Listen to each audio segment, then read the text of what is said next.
Welcome back. If you're just joining us, you're watching the news at 10 live on Channels Television. A reminder of our major stories. The Prince of Wales and Duchess of Cornwall begin a 3-day visit to Nigeria. Prince Charles meets with President Muhammadu Buhari at the presidential villa, as well as leading traditional rulers. Senate launches inquiry into alleged police failure to respond quickly to invasion of Deputy Senate President's residence by armed men. President Buhari accepts report of tripartite committee on review of minimum wage recommending 30,000 naira. And Cameroon's President Paul Biya takes oath of office for a 7th term.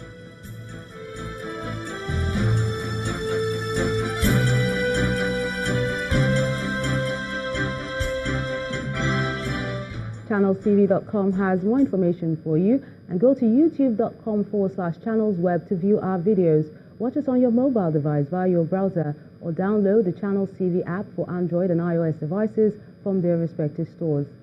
And besides giving you access to news updates on the go, the Channels TV and Channels 24 app has an eyewitness feature, so you can use it to share those pictures, videos, or news of happenings around you. Just install the app, then tap and swipe to reveal the menu and follow the instructions. The Senate is asking its Committee on Police Affairs to ascertain why the police allegedly failed to respond quickly to the invasion of the residence of the Deputy Senate President by armed men today. The Senate is giving this directive after Senator Ike Ekweremadu informed them of an alleged attempt on his life. But the police insist that the attack was a burglary attempt. Our correspondent, Linda Akiwe, reports. The convoy of Deputy Senate President Ike Ekweremadu making its way to his residence at the Apo Legislative Quarters, Abuja.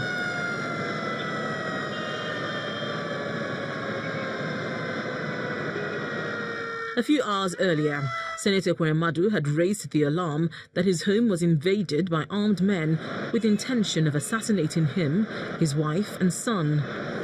Let me say that it's with gratitude to Almighty God. Senator Ekweremadu brings up the incident on the floor of the Senate as the National Assembly resumes plenary session. I would like to tell my colleagues, my constituents and the general public that myself, my wife and my son narrowly escaped assassination early hours of this morning.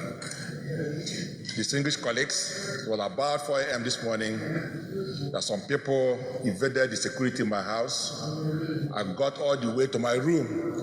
The Deputy Senate President is not satisfied with the police response to the invasion of his home, a view which the Senate President also shares. The annoying aspect of it, or the one that's very worrisome, is at this point I called the IG of police. His phone was off. I called some of his aides, and whom I have their numbers. The phone rang out and nobody had replied till now. I hope that the police are not being partisan in the way they treat cases, because how at your level as Deputy Senate President, as of today now, over 7 hours after the event, no response at all. We wait to find out the outcome of the report. In the meantime, the chairman of the police should get in touch with the police and report back to him at the end of today to try to explain why there's lack of no response, even out of respect for the office, to explain the situation. Later in the evening at about 7 p.m., the public relations officer at the force headquarters briefed journalists on its investigation so far. As the case investigation carried so far have shown that it's a case of burglary. The investigation so far have not revealed any link to any assassination attempt on the life of Deputy Senate President. We want people to equally know that it was not only the house of the Deputy Senate President, distinguished Senator Ike Ekweremadu, that was burgled. The police maintains that it will not relent in investigating the incident at the home of the Deputy Senate President and promises to arrest all those involved. Linda Akibe, Channels Television News. The Tripartite Committee reviewing the minimum wage in the country has completed its work with a recommendation of 30,000 naira as minimum wage. The committee chairman, Ms. Alma Purple, submitted the report to President Muhammadu Buhari at the State House in Abuja. At the brief ceremony at the council chambers, the president thanked the committee members, promising to send an executive bill to the National Assembly for approval. To create a diversified and inclusive economy. We are pushing to clear pension areas owed to our retired workers with the limited resources available to us. We supported state governments to pay workers' salary. And of course, we set up a committee in order to review the minimum wage of workers. In constituting this committee, we took into account the need for all stakeholders to be adequately represented: the government, the private sector, and most importantly, the workers. Our goal was to get an outcome that was consensual. Nigeria's President Muhammadu Buhari. To legal matters now. The hearing in the trial of a former governor of Abia State, Orji Uzor Kalu, at the Federal High Court in Lagos on an alleged 7.65 billion naira fraud stalled today owing to the absence of the ex-governor from court. Mr. Kalu's lawyer, Professor Akwa Kalu, told Justice Mohammed Idris that his client was away in Germany for a surgical operation and had been advised by his doctors to remain in Germany for some time to recuperate. The defense counsel told the court that the prosecution counsel, Mr. Rotimi Jacobs, was aware of the development, but the EFCC prosecutor said he was surprised at his absence from court, adding that he did not know if or when the ex-governor obtained the court's permission to travel out. He described the former governor's absence from court as an attempt to frustrate the case and urged Justice Idris to interpret Kalu's absence to mean that he had jumped bail on the lawyer's submissions. Justice Idris stressed that Kalu must return from Germany within 7 days and appear before the court. He also adjourned the hearing till November the 12th. And let's cross over to our Abuja studios, where Linda is standing by with more stories. Hello, Melinda, and moving to the National Assembly. The House of Representatives has amended its approval of 242 billion naira for the 20 elections as regards the source of the funds for the elections. Federal lawmakers had earlier approved that the budget be funded from the service-wide votes. But with this adjustment, the funds for the Independent National Electoral Commission and security agencies will be sourced from the service-wide votes and 30 different ministries and agencies. Before the report was considered and approved, the Speaker of the House, Yakubu Dogara, explained why the adjustments became necessary. Instead of taking out some of the projects completely from the budget, the joint decision of the appropriation committees of the House and the Senate is that we apply a cut of 20.9% across board on all those projects submitted by the executive in these 30 MDAs. Now, having done that, they arrive at the sum of 121 billion 122 million 525,050 naira only. So that amounted to 50% of what was being sought for. And then they decided to source for the balance from the service-wide vote special intervention program, which is 500 billion. So they took 121 billion 122 million 525,050 naira only from there. That gave them the total amount that is required to fund the 2019 elections, including the security agencies.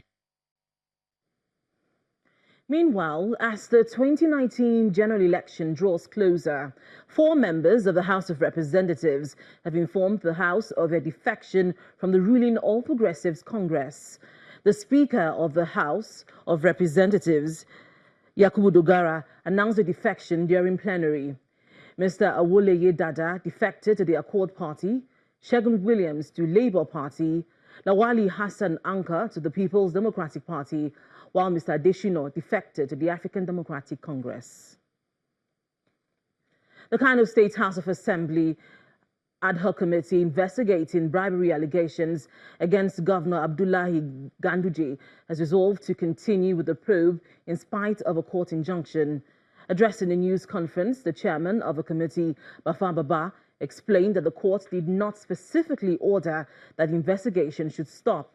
Rather, the judge asked that both parties should maintain status quo pending the hearing of the motion before the court.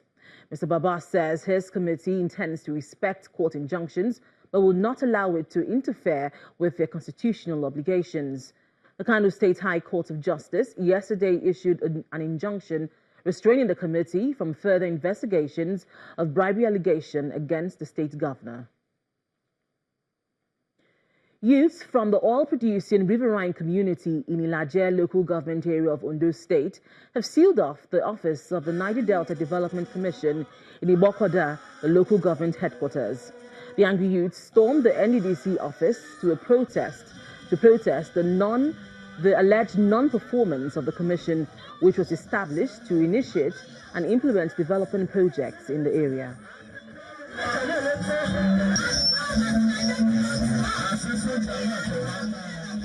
NDDC has been a cost to the Ilajes and not a blessing. Our community is at the brink of extinction just because of the persistent sea incursion. NDDC, the only thing we see that they do in Ilaje local government is just to mount a signpost of 7,000 naira with multi-billion naira contracts. They have turned Ilaje into a dungeon. They've littered our land with so many ghost projects, so many abandoned projects everywhere. He's seen more as a chronic disease to be managed rather than as a terminal illness. This is the view of the non-governmental organization, Care Organization Public Enlightenment COPE, as well as survivors of breast cancer who had a get-together today in Lagos, sponsored by Polaris Bank. Cancer cells divide relentlessly, forming solid masses in the body. In the past, the inevitable result was death. But these ladies in pink are survivors of breast cancer, some several years post-op. They are here for a day of celebration, courtesy of the partnership between Polaris Bank and Care Organization Public Enlightenment, COPE. We've supported them to do breast cancer screening for over 15,000 women to date. We've also supported them for treatment of 30 breast cancer patients to date.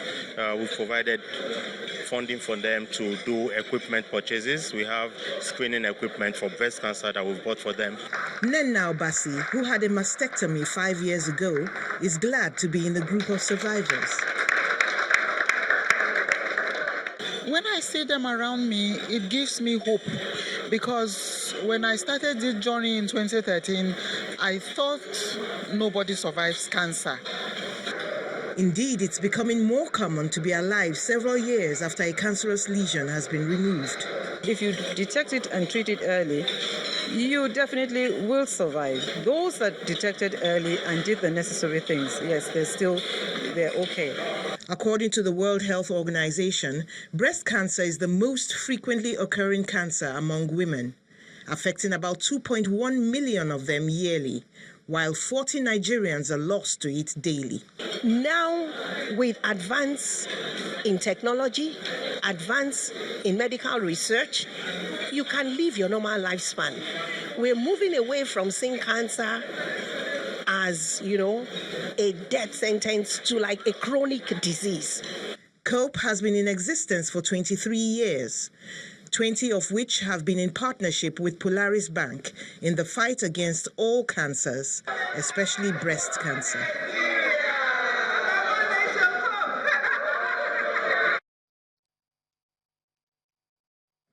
When the News at 10 returns, Primero Transport Services Management promises to offer better service to Lagos residents with an additional 100 bus rapid transport vehicles before the end of the year. Please stay with us.